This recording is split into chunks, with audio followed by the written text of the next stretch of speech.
제 이제 66강 제목은 자기 것 챙기기입니다. 사람은 그 자기 것 챙긴다는 것은 그게 굉장히 중요하지 않는 문제로 생각하지만 사실은 모든 우리 살아가는 존재와 의미와 가치가 내 것 든든하면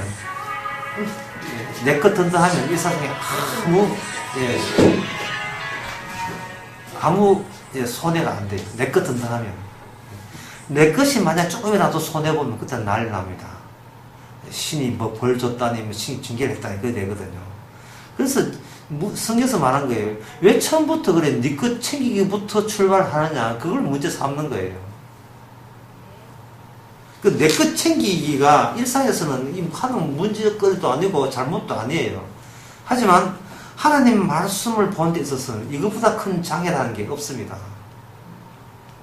과연 성경에서 선지자들이 내 것 챙기기 위해서 어떻게 질책하는지를 성경 한 대목 찾아보면서 제가 보겠습니다. 여기 예레미야 5장 30절 31절에 보면 이런 말씀이 있습니다. 이 땅에 기괴하고 놀라운 일이 있도다. 이 땅에 기괴하고 놀라운 일이 있도다 라고 했거든요. 예레미야가 지금 이 말씀을 하신 겁니다. 뭐라고 했느냐 하면은 31절에 선지자들은 거짓을 예언하고 제사장들은 자기 권력을 다스리며 내 백성은 그걸 좋게 여긴다. 자, 여기 선지자들이 거짓을 예언하는데 선지자들이 왜 거짓을 예언할까요? 선지자들이 거짓을 예언하는 이유는 선지자가 자기 것을 챙기기 때문에 나는 예언하는 전문 직업을 통해서 결국은 내 것 한번 챙겨보자. 나만 살면 된다는 거예요.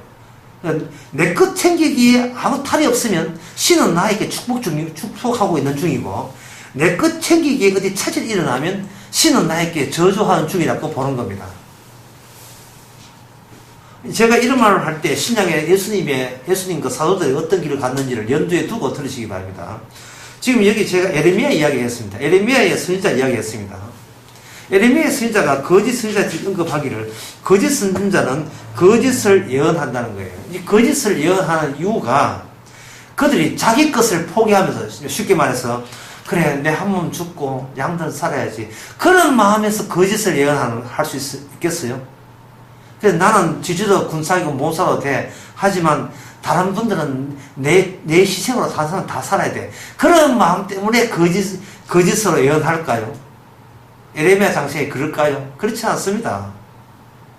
선지자도 자기 전문 직업이기 때문에 자기 가정의 생계를 책임져야 하는 입장에서 어떻게 예언을 하면 내한테 내 것 챙기기가 늘어나고 내 것 챙기기가 원활하게 이루어지는가 그걸 항상 염두에 두고 설교하기 마련입니다. 그 똑같은 말이 뒤에 나와요. 제사장들은 자기 권력으로 다스리며 제사장들은 무슨 권력으로? 자기 권력으로 다스리는 거예요. 백성들 자기 권력.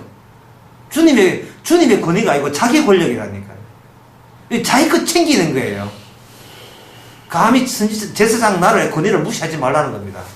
그런데 놀라운 사실은 내 백성들은 그 당시에 유대 백성들은 그것을 좋게 여긴다는 거예요.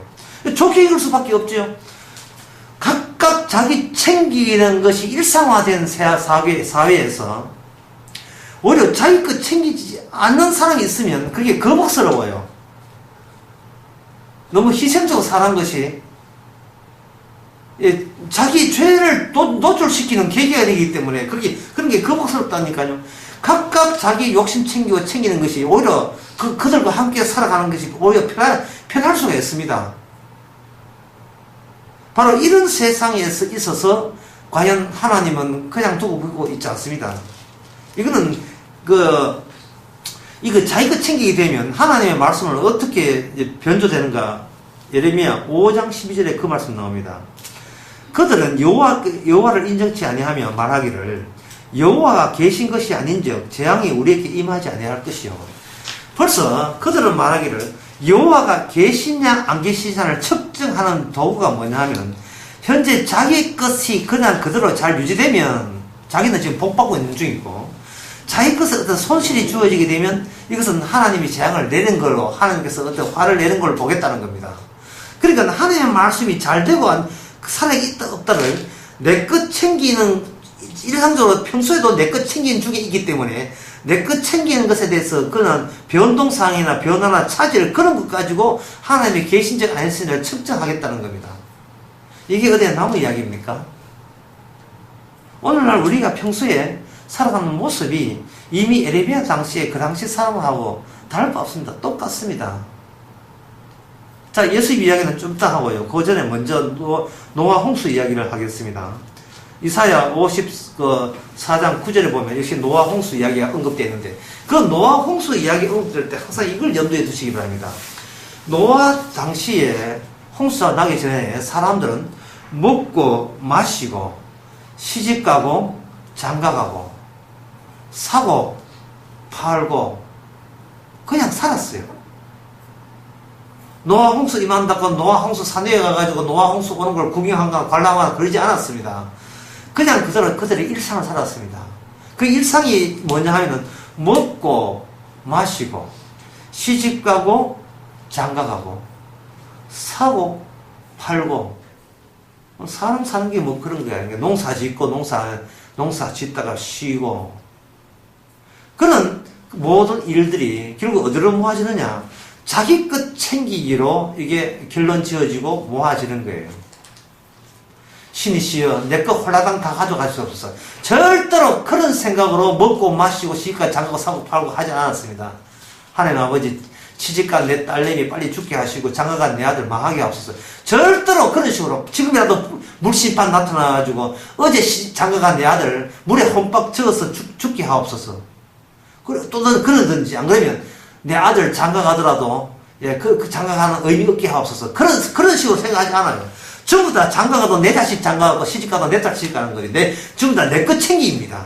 내 것 챙기기에 몰두하고 열중하다 보니까 노아 홍수라는 그것이 왜 있어야 하며 왜 이 멀쩡하고 이 정상적인 잘 돌아가는 이 세상에서 물심판이 왜 있어야 하는지 그들이 자기 것 챙기기 속에는 어떤 그런 노아의 소식이 스며들 여지가 전혀 없는 거예요. 신약에서 예수님께서 이 노아 홍수 언급할 때 이 말씀 하신 겁니다. 그리고 이사야도 마찬가지였습니다. 노아 홍수 나서 너희들 한꺼번에 다 멸망당한 걸 왜 잊어버렸느냐 이렇게 나와요. 이사야는. 예수님도 마찬가지입니다. 도대체 정신을 어디에 팔고 있느냐 이 말입니다. 그냥 먹고 마시고 시집가 장가고 사고 팔고 여기에다가 24시간 정신을 팔고 있으니 홍수가 난 그 연유나 이유를 자기 그 챙기기 속에서는 그 이유를 발견해낼 재간이 없고 그런 아이디어가 떠오르지 않는 거예요. 그래 내가 이래 그거 내 거 챙기만 살다 보니까 그래 나는 물심판 받고 심판 받아도 마땅하지 라는 생각이 들겠습니까? 그런 생각이 들겠어요? 그런 생각은 성령 받은 사람에게만 그것도 가끔 솟구쳐 나오는 생각입니다. 주여 이래서 한다는 자체가 마치 노아 홍수 직전에 사람들이 자기 것만 챙기면 자기 것만 챙기면서 이게 정상이다. 이게 지금 아주 정상적인 삶을 사는 거야. 라고 아심풍노를 때 그때 안일했던 삶과 동일한 삶입니다. 주여 제가 이렇게 살지 않게 하옵소서 라고 생각하는 것은요 성령께서 놀랍게 기적적으로 임해야 비로소 가능한 이야기입니다. 예수님께서 십자가 지실 때 이사야 53장 말씀대로 졌습니다. 아무도 그를 알아보지 못했다 했습니다. 이것은 노아 홍수 때 노아가 외친 소리를 그 당시에 사람들이 아무도 알아듣지 못한 것과 동일합니다. 왜 그러냐? 이유는 단 한 가지. 자기 것 챙기는데 24시간을 몽땅과 크게다 쏟아부었기 때문에 그렇습니다. 그래서 예레미야에서는 6장 3절에서 그것이 기괴하다고 그리고 그것이 놀라운 일이라고 언급하고 있습니다. 예레미야는 천상회의에 참석했던 사람이고 위에서 아래를 내려다보며 사는 사람입니다. 우리들끼리는 자기 것 챙기는 것이 굉장히 정상해 보이고 그리고 같은 사람들끼리는 백성들도 그런 삶을 아주 좋게 얘기했습니다. 하지만 선지자 눈에는 그것이 그 허점이 발각당했습니다. 이 땅에 기괴하고 놀라운 일이 있도다. 선지자는 거짓을 예언하며 제사장들은 자기 권력으로 다스리며 여러분 선지자들이 설교자들이 거짓 예언할 때 그걸 심각하게 여긴 적이 있습니까? 자기 것 안 뺏기면 뭐 그러려니 하고 넘어갔죠. 하지만 바로 그러한 일상적인 태도가 노아 홍수의 임박함을 깨닫지 못하게 만들었습니다. 지금은 풀심판이 임박해 있습니다. 자기 것 챙기기 때문에 그런 소리가 들리지 않다는 것을 염두에 두시고, 내가 자기 것 챙기며 사는 것이 이게 정상이 아니고 비정상임을 우리가 십자가 앞에서, 주님 희생 앞에서 다시 한번 늘 확인하는 삶을 사시기 바랍니다.